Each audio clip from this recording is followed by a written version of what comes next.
സുസ്മിതയോട് തൽക്കാലം ഇത് നിങ്ങളുടെ വീട് തന്നെയാണെന്ന് പറഞ്ഞാ മതി. മറ്റൊരു വീടുള്ള കാര്യം അവൾ അറിയണ്ട. അവളിത് അടിച്ച് തുടച്ച് വൃത്തിയാക്കി എടുക്കട്ടെ. അതിലൊരു പെണ്ണിന്റെ മിടുക്ക്. അല്ല, അവളെവിടെ സുസ്മിത? മുറിയിലുണ്ട്, ഉറങ്ങാൻ തോന്നുന്നു. ഞാൻ ചെന്ന് വിളിച്ചോണ്ട് വരാം. ഓ,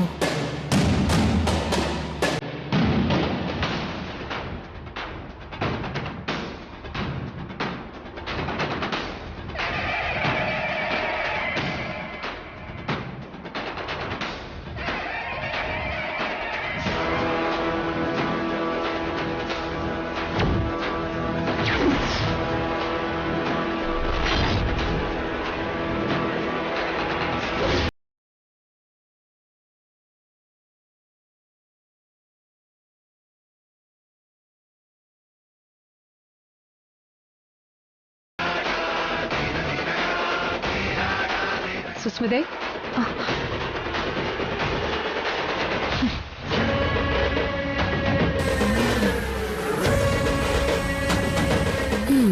നീ എന്തെയ്യാ ഇവിടെ? താലിയുടെ ഭംഗി കാണുക. ഈ ഇത്തിരി പൊന്നിന് എന്താ പ്രത്യേകത നോക്കുമായിരുന്നു. ഇത്തിരി പൊന്നു? ഒരു പെണ്ണിന്റെ ജീവിതം അത്.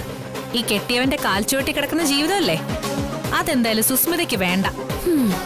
ഇനിയിപ്പോ എന്തായാലും കെട്ടിപ്പോയില്ലേ, സഹിച്ചല്ലേ പറ്റൂ. കെട്ടിയതാണ് പ്രശ്നമെങ്കിലേ ഞാനിതങ്ങ് പൊട്ടിച്ചു കളഞ്ഞു. എന്താ നീ പറഞ്ഞു? നിനക്കെന്താ മലയാളം മനസ്സിലാവില്ലേ? ഞാൻ ഈ താലി പൊട്ടിച്ചെന്ന്. സുസ്മിതേ, നിനക്ക് ഇനിയും മാറാൻ സമയമുണ്ട്. ഇപ്പൊ നിന്റെ കല്യാണം കഴിഞ്ഞു. പഴയതൊക്കെ മനസ്സിൽ വെച്ചോണ്ടിരിക്കാതെ പുതിയൊരു ജീവിതം തുടങ്ങാൻ നോക്ക്. പഴയതൊന്നും മനസ്സിൽ വെക്കരുതെന്ന് പറഞ്ഞാ നിനക്ക് ജയിക്കാൻ ഞാൻ അവസരം ഒരുക്കണമെന്ന്. ഞാൻ തോറ്റു എന്ന് പറഞ്ഞ് പഞ്ചപുച്ഛം അടക്കി നിന്റെ വഴിന്ന് മാറിത്തരണം. ഇതിൽ ജയത്തിന്റെയും തോൽവിയുടെയും ഒന്നും കാര്യമില്ല സുസ്മിതേ. ഓരോരുത്തർക്കും അവരവരുടെ ജീവിതം. നീ എനിക്ക് ശത്രുവല്ല. നീയും നന്നായി ജീവിക്കണമെന്ന് എനിക്കും ആഗ്രഹമുള്ളൂ. എന്നെ ഈ ആട്ടിൻകൂട്ടി കൊണ്ടിട്ടിട്ട് നിന്റെ സാരോപദേശ പ്രസംഗം കേൾക്കാൻ നല്ല രസമുണ്ട് ശാലിനി. ദേ, ഒന്നോർത്തോ, വേറെ ഏതെങ്കിലും പെണ്ണായിരുന്നെങ്കിൽ ഇപ്പൊ നിന്റെ മുന്നിൽ ആയുധം വെച്ച് കീഴടങ്ങി തോൽവി സമ്മതിച്ചേനെ. പക്ഷെ ഇത് സുസ്മിതയാടി, സുസ്മിത.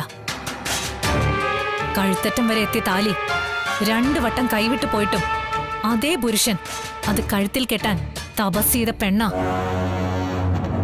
ആ പെണ്ണിന്റെ കഴുത്തിൽ അബദ്ധത്തിലൊരു താലി വീണു പോയാലും ഒരു മാറ്റം ഉണ്ടാവാൻ പോകുന്നില്ലടി.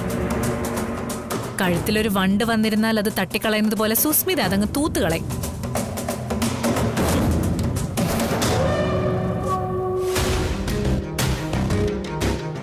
അപ്പൊ നീ മാറാൻ തയ്യാറല്ല എന്റെ വിഷ്ണുവേട്ടനെ വിടാനും? സൂര്യനും ചന്ദ്രനും ഒക്കെ നാളെ ചിലപ്പോ ഉദിച്ചില്ലാന്നിരിക്കും. ഈ ഭൂമി മുഴുവൻ ഒരു അഗ്നിഗോളമായി കത്തി തീർന്നെന്നും ഇരിക്കും.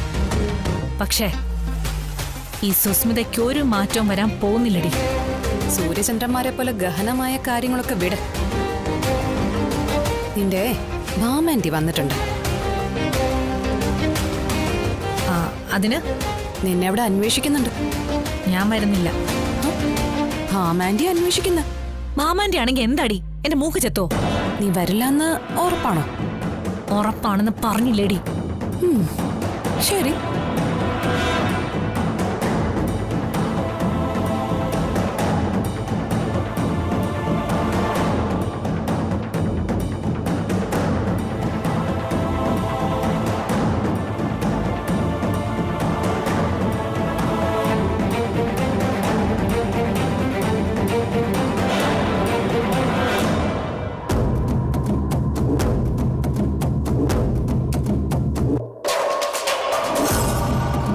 ഈ കൊലക്കാരെ കെട്ടിയവനെ കൊണ്ട് തന്നെ അത് അഴിപ്പിക്കാൻ എനിക്കറിയാം. ഭാമാന്റി പോലും അറിയാതെ.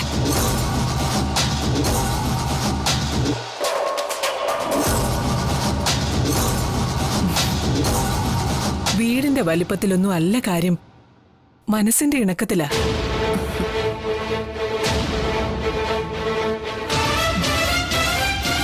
അല്ല, അവളെന്താ ഉറക്കത്തിൽ? വീട്ടിൽ വന്നു കയറിയ ഉടനെ കിടന്നതാ. ചടങ്ങിന് എല്ലാവരുടെയും മുമ്പിൽ ചിരിച്ചോണ്ട് നിന്നതല്ലേ, ക്ഷീണം കാണും. ബുദ്ധിമുട്ടിക്കണ്ടാന്ന് ഞാനും കരുതി.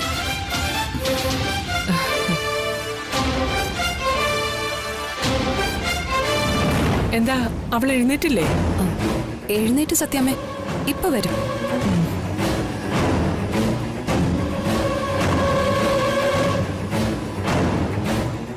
അവളെ കൊണ്ട് ജോലിയൊന്നും ചെയ്യിക്കാതിരിക്കേണ്ട പത്മാവതി. ഒരു വീട് കൈകാര്യം ചെയ്യുന്നത് എങ്ങനെയാണെന്ന് അവള് പഠിക്കട്ടെ. സുസ്മിത, അവളുടെ കാര്യങ്ങൾ മാത്രം ചെയ്താൽ മതി സത്യാമ്മേ. വീട്ടുജോലികളൊക്കെ ആവതുള്ള കാലത്തോളം ഞാൻ തന്നെ ചെയ്യും. ആ, അവള് നോക്കിയും കണ്ടും എല്ലാം പഠിച്ചാ മതി. എനിക്ക് ആരോഗ്യമുള്ള കാലത്തോളം അടുക്കള വേറൊരാൾ വന്ന് കേറുന്നതോ മറ്റൊരാൾ എന്റെ തുണി തിരുമുന്നതോ പോലും എനിക്കിഷ്ടമല്ല.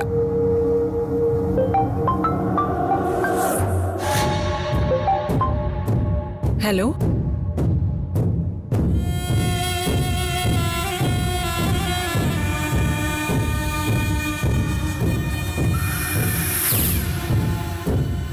വിഷ്ണുട്ടാ, ചെറിയൊരു പ്രശ്നമുണ്ട്. എന്താ? അവള് വരില്ല എന്ന് പറഞ്ഞ് മുറിയിൽ വാശി പിടിച്ചിരിക്കുക.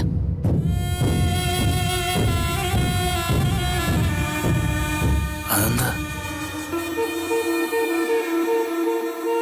എന്റെ ഊഹ ശരിയാണെങ്കിൽ രോഹിത്തിന്റെ ഫോണിൽ ഇപ്പൊ ഒരു മെസ്സേജ് വരും.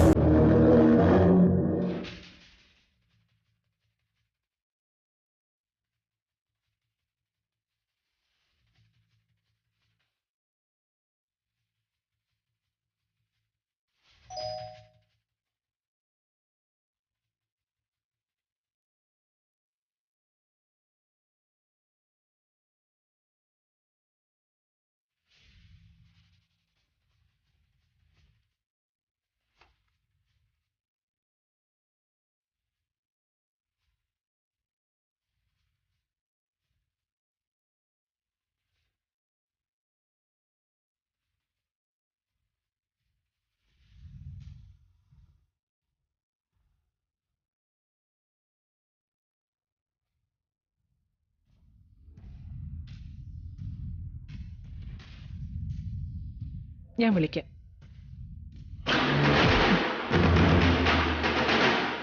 അല്ല, സുസ്മിതയ്ക്ക് എങ്ങനെ വീടും പരിസരമൊക്കെ ഇഷ്ടപ്പെട്ടോ? ഞങ്ങളത് അവളോട് ചോദിച്ചില്ല സത്യാമ്മേ.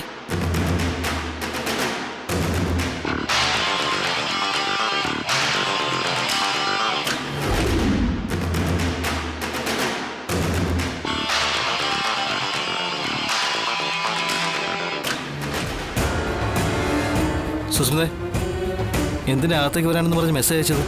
ഒരു കാര്യം മുഖതാവിലേക്ക് അറിയിക്കാൻ. ഏ? എന്നെ എത്രയും പെട്ടെന്ന് ഭാമാന്റെ വീട്ടിലേക്ക് വിട്ടോ. കാരണം? കാരണോ? എനിക്ക് നിന്നെ ഇഷ്ടമല്ല. സുസ്മിതേ? അതെ, സുസ്മിത തന്നെ. ഇഷ്ടമല്ല, ഇഷ്ടമല്ല, ഇഷ്ടമല്ല.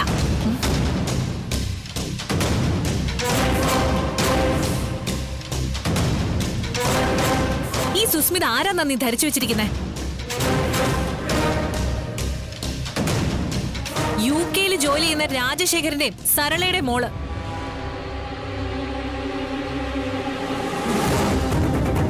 ഞാൻ ഇപ്പൊ ഇറങ്ങായി വീട്ടിൽ നിന്ന് ഈ നിമിഷം.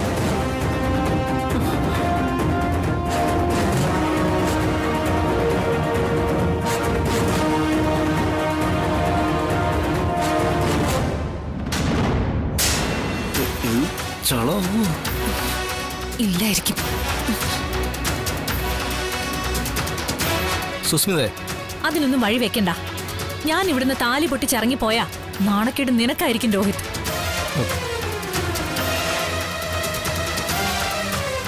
അന്നേ ഞാൻ പറഞ്ഞതാ എന്റെ പിന്നാലെ വെറുതെ നടന്ന് സമയം കളയരുതെന്ന്. നീ അത് കേട്ടില്ല. ഇപ്പതാ താലിയിട്ടും കഴിഞ്ഞു.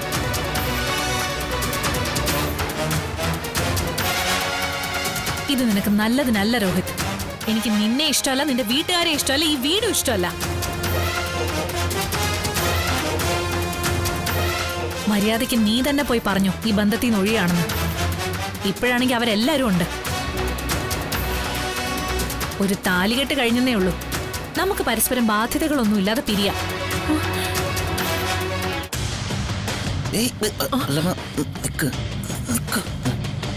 അതിന് തയ്യാറല്ല എന്നുണ്ടെങ്കിൽ നീ നരകം കാണും. പറഞ്ഞില്ലെന്ന് വേണ്ട. എന്റെ കൂടെ ജീവിക്കുന്ന ഓരോ നിമിഷവും വേദനയും ദുരിതവും സങ്കടങ്ങളും മാത്രമായിരിക്കും നിന്റെ ജീവിതത്തിൽ. അതൊക്കെ ഒഴിവാക്കാനുള്ള നിന്റെ അവസാനത്തെ ചാൻസ് ഇത്. ഇത് കൈവിട്ടാ പിന്നെ ജീവിതകാലം മുഴുവൻ കുത്തിയിരുന്ന് കരയേണ്ടി വരും നീ. എന്റെ കഴുത്തിൽ താലി കെട്ടിയതോർത്ത് ഓരോ നിമിഷവും ഉരുകും നീ. അതൊക്കെ ഒഴിവാക്കണമെന്നുണ്ടെങ്കിൽ പോ രോഹിത്, പോയി പറയേ നീ ബന്ധം ഒഴിയാണെന്ന്. പോയി പറയാൻ. ഒരു മിനിറ്റ്.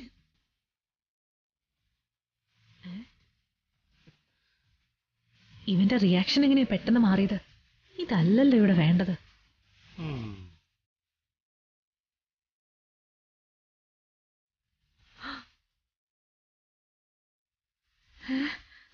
ഇതെപ്പോ? നിന്റെ ടൈമിങ് കറക്റ്റായി സുസ്മിതേ. ഇനി നിനക്കിതീന്ന് ഊരാൻ കുറച്ച് പാടുപെടേണ്ടി വരും. നവരസങ്ങളിൽ ആദ്യത്തേത് എടുത്തിട്ടോ, ശൃംഗാരം. ഈശ്വര, പെട്ടല്ലോ. ഇതിന്ന് എങ്ങനെ രക്ഷപ്പെടും? ഈ ബന്ധം ഇഷ്ടമല്ലാന്ന് ഇവനെ കൊണ്ട് തന്നെ പറയിപ്പിച്ച് വീണ്ടും ഭാമാന്റെ അടുത്തേക്ക് പോവാന്നാ കരുതിയത്. പഴയതുപോലെ അവിടെ നിന്ന് വിഷ്ണുവേട്ടന് വേണ്ടിയുള്ള പോര് തുടങ്ങാമായിരുന്നു. ഇതിപ്പോ ഭാമാന്റെ നേരിട്ട് കണ്ട സ്ഥിതിക്ക് എന്നെ അവിടെ കേറ്റില്ല, അമ്മയെ അടിച്ചിറക്കും. നിനക്ക് മുന്നിൽ വേറെ വഴിയില്ല സുസ്മിതേ. ഞാൻ പറഞ്ഞതുപോലെ തന്നെ ചെയ്തോ. ആ, അത് തന്നെ വഴി.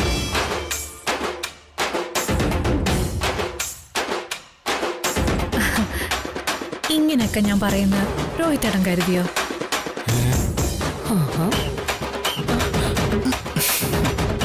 ഏത് പെൺകുട്ടിയും അങ്ങനെ പറഞ്ഞെന്നിരിക്കും.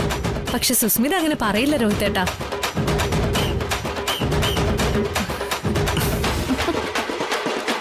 അത്രയ്ക്കുണ്ട് എനിക്ക് രോഹിത്തേട്ടനോടുള്ള പ്രണയം. രോഹിത്തേട്ടൻ എവിടെയുണ്ടോ അവിടെയാ എന്റെ സ്വർഗം. 7 നിലയുള്ള കൊട്ടാരത്തേക്കാൾ എനിക്കിപ്പോ ഇഷ്ടം ഈ കൊച്ചു വീടിനോടാ. ഇവിടുന്ന് തന്നെ വേറെ എങ്ങോട്ടും കൊണ്ടുപോകില്ല രോഹിത്തേട്ടാ. രോഹിത്തേട്ടന്റെ ശ്വാസവും ഗന്ധവും ഒക്കെ നിറഞ്ഞു നിൽക്കുന്ന ഈ വീട്ടിൽ തന്നെ വേണം അവശേഷ കാലം എനിക്ക് ജീവിക്കാൻ.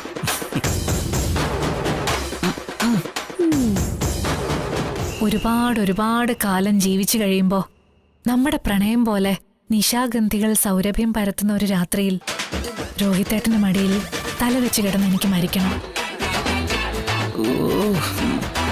ഇത്രയും സാഹിത്യമൊക്കെ നിനക്ക് അറിയായിരുന്നു.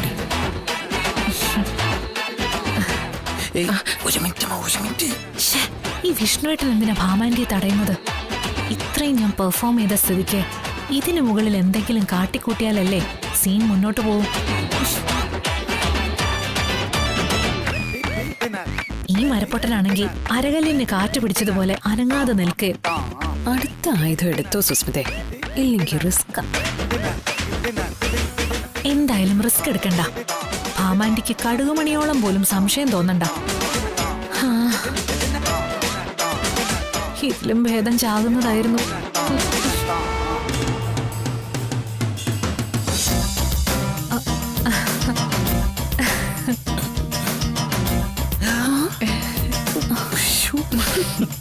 ഏത് ജന്മപുണ്യം കൊണ്ടാ എനിക്ക് രോഹിത്തേട്ടനെ ഭർത്താവായി കിട്ടിയത്?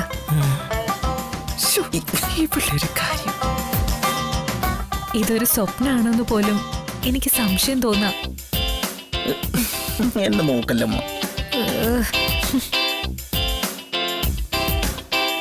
ഇതിനൊക്കെയുള്ള യോഗ്യത ഉണ്ടോ രോഹിത്തേട്ട എനിക്ക്? ഇപ്പോ എനിക്കൊരു പ്രാർത്ഥനയുള്ളൂ രോഹിത്തേട്ട. ഇനി എത്ര ജന്മം ഉണ്ടെങ്കിലും രോഹിത്തേട്ടന്റെ ഭാര്യ ഞാൻ തന്നെ ആയിരിക്കണം.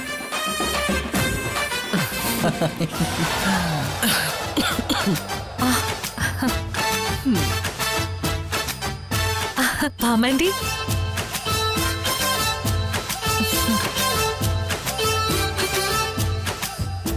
നീ ഞങ്ങളെ പേടിപ്പിച്ചു കളഞ്ഞല്ലോ മോളെ. നിങ്ങൾ വന്നിട്ട് കുറെ നേരമായോ?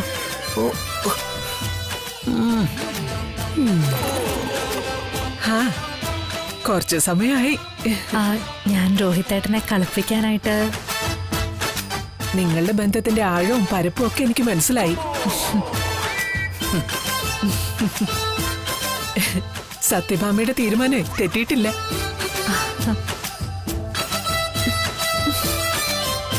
പക്ഷേ കളിയായിട്ടാണെങ്കിലും ഭർത്താവിനോട് ഇങ്ങനെയൊന്നും പറയരുത് കേട്ടോ. ഇല്ല ആന്റി, അത് ഞാൻ വെറുതെ. ശരി, കളിയൊക്കെ വിട്. നീ പൂജാമുറിയിലേക്ക് വാ, നമുക്കൊന്ന് വിളക്ക് വെച്ച് പ്രാർത്ഥിക്കാം. ദേ, ഇന്ന് കുറെ പ്രധാനപ്പെട്ട ചടങ്ങുകൾ ഉള്ളതാ.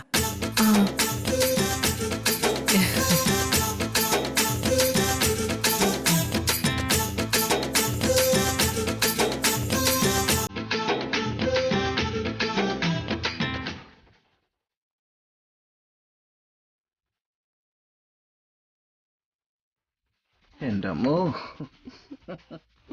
നമ്മളൊക്കെ എന്ത്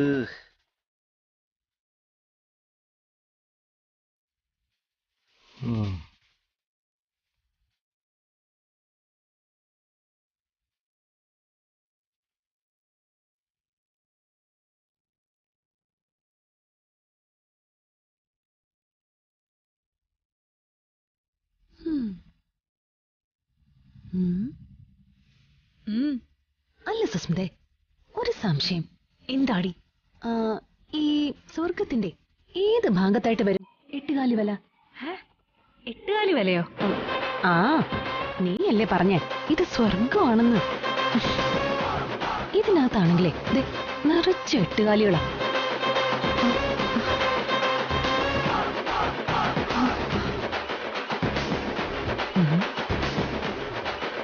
മുട്ടയൊക്കെ ആയിട്ട് നടക്കുന്ന കറുത്ത എട്ടുകാലികള്. പോടി പിശാചെ, പേടിപ്പിക്കാതെ. ഞാൻ പോണേ.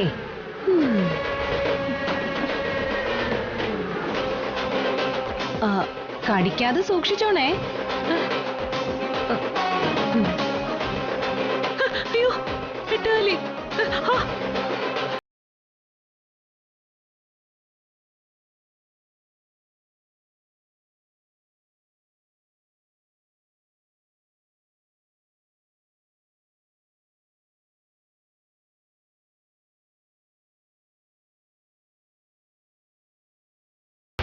വരുന്നു.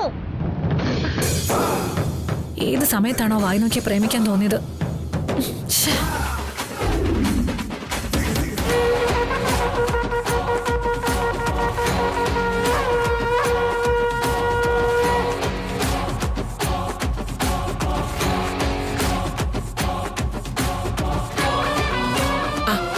രോഹിത്, സുസ്മിതയെ വിളിക്കേ.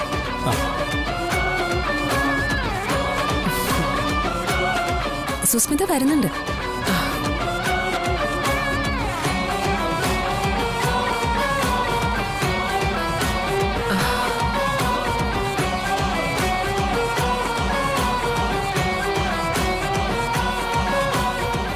ശാലിനി ആരതി തെളിയിക്കേ.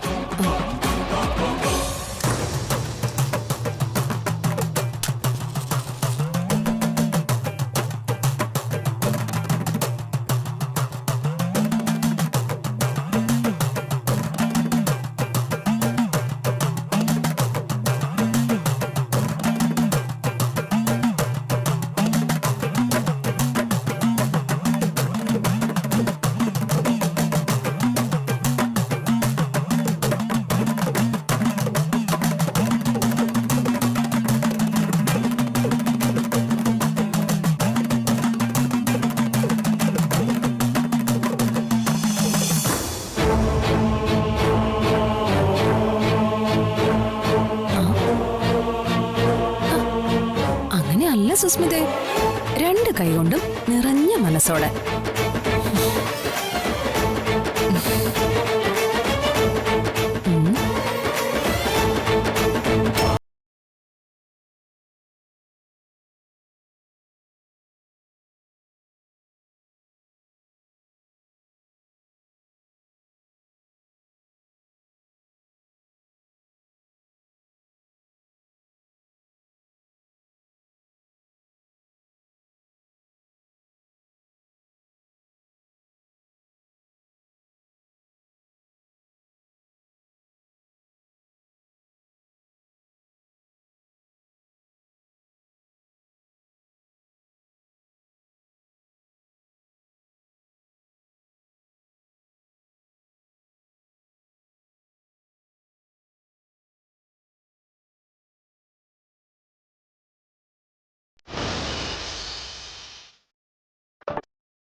നിന്റെ താലി എവിടെ സുസ്മിത? താലി അത് താലി എവിടെയെന്ന്?